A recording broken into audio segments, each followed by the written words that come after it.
नमस्कार, एक बार फिर से स्वागत है फास्टर प्लस न्यूज में। और आज उपस्थित है जनपद सिद्धार्थनगर के जिला अधिकारी मजिस्ट्रेट यानी कि कलेक्ट्री के गेट के सामने कपिलवस्तु विधानसभा और कपिलवस्तु नगर पंचायत क्षेत्र में। जी हाँ, नगर पंचायत क्षेत्र का विकास नगर के चुनाव से ही शुरू होता है और अध्यक्ष के चुनाव के बाद ही नगर का विकास शुरू होता है। इसी क्रम में जो नगर पंचायत का चुनाव है वो जारी है और प्रत्याशी भी निकल के उभर के लोगों से जनता के बीच में जाके हमदर्द बन के जनता की समस्याओं को लेकर नगर पंचायत क्षेत्र में भ्रमण कर रहे हैं और चुनाव की तैयारी कर रहे हैं। इसी क्रम में आज कपिलवस्तु नगर पंचायत क्षेत्र में चौराहे पे और ये जिला अधिकारी मजिस्ट्रेट साहब के गेट के सामने हमारी मुलाकात हो गई है विजय कुमार चौधरी जी से, जो एक नगर पंचायत के उम्मीदवार के रूप में चलने का काम कर रहे हैं। हम इनसे बात करेंगे कुछ मुद्दों पे और जानेंगे किस मुद्दे के साथ ये इनकी तैयारी चल रही है और कैसी चल रही है। बहुत बहुत स्वागत नेताजी, कैसे हैं? नमस्कार, विजय चौधरी, प्रदेश सचिव विधानसभा। मैं भी नगर पालिका पद के लिए प्रत्याशी अपने आप को मान रहा हूँ, जैसा कि आश्वासन ऊपर से दिया गया है। और प्रत्याशी ही नहीं, इसके नगर के हर लोगों को आज उठ के खड़ा होना पड़ेगा, क्योंकि नगर में कोई काम नहीं किया गया है। नगर में केवल आज तक बतौलेबाजी की गई है, सफाई के नाम पे झाड़ू केवल लगवा दिया जाता है, नगर का संगठित विकास नहीं कहीं किया गया। और मैं ये चाहता हूँ कि नगर में पेयजल की व्यवस्था जो होनी चाहिए। नेताजी, हम बात करेंगे आपसे कि अभी आप नगर के जनता के बीच जा रहे हैं। बहुत सारे ग्राम सभा हुआ करते थे जो आपके नगर क्षेत्र में सम्मिलित हुए हैं, तो आप नगर की जनता के बीच में जा रहे हैं, तो कौन सी समस्या जटिल देखने को मिल रही है? सफाई की समस्या, नाली की समस्या, ये बहुत बड़ी समस्या है। पेयजल नहीं मिल पा रहा है। महिलाएं अगर मार्केट जा रही हैं तो उनको टॉयलेट नहीं है, अगर उनकी ज़रूरत पड़ गई तो नीड उनकी नहीं पूरी हो पा रही, उनको घर आना पड़ेगा। शहर में आप अगर चल रहे हैं तो दोपहर का समय तो आपको अगर छाया लेने के लिए किसी चाय की दुकान पे खड़ा होना, कहीं कोई पेड़ नहीं, कोई प्लांटेशन नहीं, कोई हरियाली नहीं। शहर को बसाने की जरूरत। बहुत छोटा नगर पालिका था, विस्तृत नगर पालिका जो बना है। अभी तक हमारा जिला मुख्यालय भी ग्राम सभा प्रशासन में हुआ करता था। अब जब विस्तृत हुआ तो इसको सजाने का समय आया है। संगठित हाथों में, जिनकी सोच हो युवा हाथों में जाए, जो इसका संगठित विकास कर सके, यह आवश्यकता है आज के डेट में। नेताजी, हम बात करेंगे आपसे, कितना जन समर्थन आपको मिल रहा है? जन समर्थन बहुत अपार है। अभी की जो सरकार हाल ही में बनी है उनसे लोग तुरंत का धोखा अभी मिला है। जैसे राशन कार्ड है और किसान सम्मान निधि, इन सब मुद्दों पे सरकार फेल हुई। डंडा लेकर के लोग खड़े हैं, नगाड़ा बजवा रहे हैं। एसडीएम साहब के यहाँ से फरमान जारी हो रहा कि आप लोग अपना सरेंडर करें। बताइए, उस उपभोक्ता की क्या गलती है? उपभोक्ता की गलती ये है कि उसने पात्र गृहस्थी का राशन कार्ड पा लिया ना, उसने आपसे आवेदन किया था, आपका अधिकारी लेखपाल से लेके एसडीएम सारे अधिकारियों ने दिया। क्या वो दोषी नहीं है?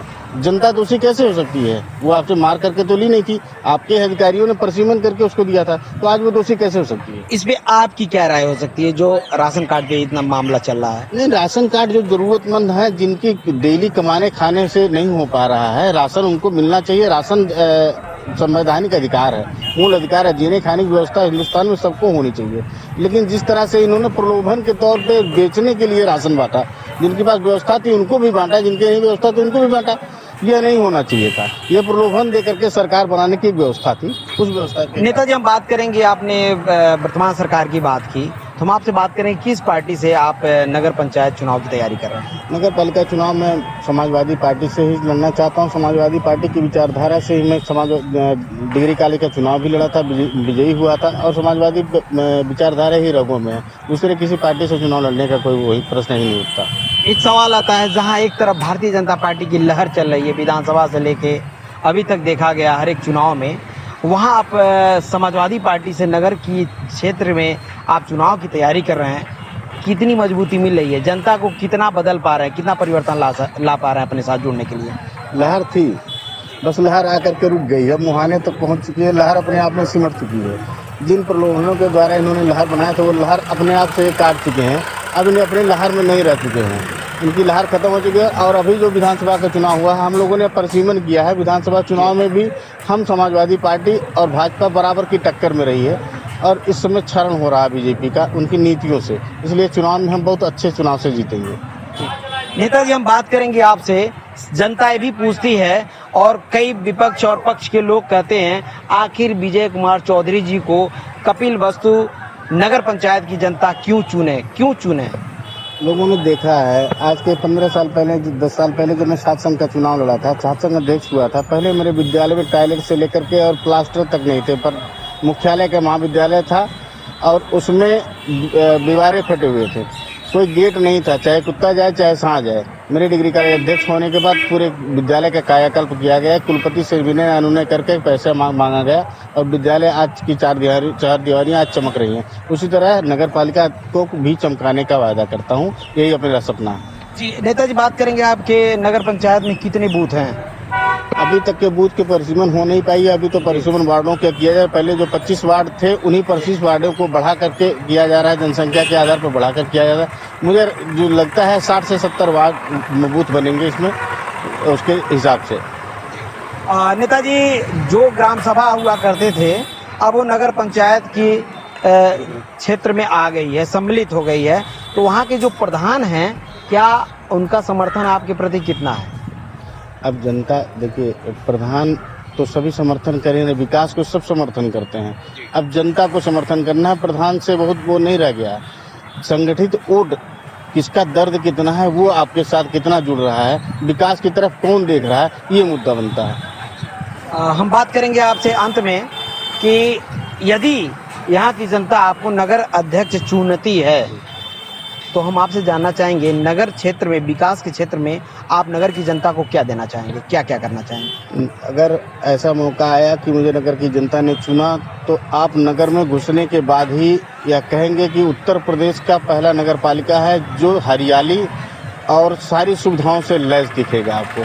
चाहे प्रकाश की व्यवस्था हो, चाहे शीतल पेयजल की व्यवस्था हो, चाहे टॉयलेट की व्यवस्था हो, चाहे अच्छा व्यापार करने की मौके की व्यवस्था हो, ये सब मैं देने की कोशिश करूँगा, हर से प्रयास करूँगा। एक जटिल समस्या है यहाँ नगर की जनता के बीच, हमने गया जानकारी लिया, उन्हें अपने पीने के लिए रोज़ 20 रुपये की बोतल खरीद के उन्हें पानी पीना पड़ता है। अगर आप आते हैं, नगर की जनता आपको चुनती है, तो इसके लिए क्या करेंगे आप? बहुत बड़ी समस्या है इससे, और क्षेत्र के विकास होने के बाद जिम्मेदारियां और बढ़ जाती हैं। पानी की टंकियां और ज़्यादा लगाई जानी हैं और ये जो पानी शुद्ध पेय शीतल पेयजल लगते हैं इसकी बहुत ज़्यादा आवश्यकता है। कम से कम 10 पानी की टंकियाँ, 7 से 8 पानी टंकियाँ और बननी चाहिए, तब यहाँ शीतल पेयजल की व्यवस्था हो पाएगी। देखा जाता है वायर जो है बहुत गलियों में देखा गया है नगर के क्षेत्र में कि वायर जो है लटका उटका है, माने अव्यवस्थित ढंग से है और कभी भी अप्रिय घटना घट सकती है। इसको लिए क्या कहना चाहिए? इसके लिए पहले काम नहीं किया गया, सीधे जैसे जैसे जाता रहा उस पर उसी तरह जाता रहा, उसको परंपरा मान लिया गया। लेकिन यह भ्रम तोड़ना पड़ेगा। अब हमें नए टेक्निक से अंडरग्राउंड वायर और जो केबल वायर की व्यवस्था बन रही है, जिससे सुरक्षा ज़्यादा हो और बिजली का क्षरण कम हो, वह व्यवस्था करनी होगी। नेताजी, बहुत सारे लोग कहते हैं कि चुनाव आता है तो नेताजी लोग सामने आ जाते हैं, लेकिन अभी चुनाव लगभग 1 साल हैं और अब से ही आप भ्रमण कर रहे हैं, चूँकि 4 महीने 6 महीने जो भी हैं, अभी से ये भ्रमण आप कर रहे हैं, क्या मतलब है? नहीं, इसके पहले भी अभी हमारे यहाँ नया ओवरब्रिज बना है, रेलवे क्रॉसिंग से इस पार के उस पार को बांट दिया गया है, कोई अंडरपास नहीं दिया गया, उसके लिए भी साल भर पहले से हम लोग आंदोलन किए, मांग किए, बहुत से आश्वासन मिले, लेकिन अभी उस पर कोई ठोस कार्यवाही नहीं हुई। जनता के और मुद्दे हैं, जैसे हमारा जो पहले CSC हुआ करता था, बहुत बड़ी बाउंड्री है, गिर चुकी है, 100 सवा 100 वहाँ नॉर्मल डिलीवरी होती थी, आज एक भी नहीं होती है, शून्य की स्थिति में। उसको संगठित करने की, बनाने की ज़रूरत है। इसी तरह से बहुत से मुद्दे हैं जिसको हम लेकर हमेशा चलते रहे हैं। अंत में हमारे चैनल के माध्यम से नगर की जनता से क्या अपील करना चाहेंगे? नगर की जनता से अपील करना चाहते हैं कि जिसमें हो दम, जिसको आपने परखा हो उसको देख लीजिए, जिससे आपकी अपेक्षाएं हों। शहर को सजाने और संवारने का जिम्मा अगर मुझे देना है तो मुझे नगर पालिका अध्यक्ष के रूप में चुनें।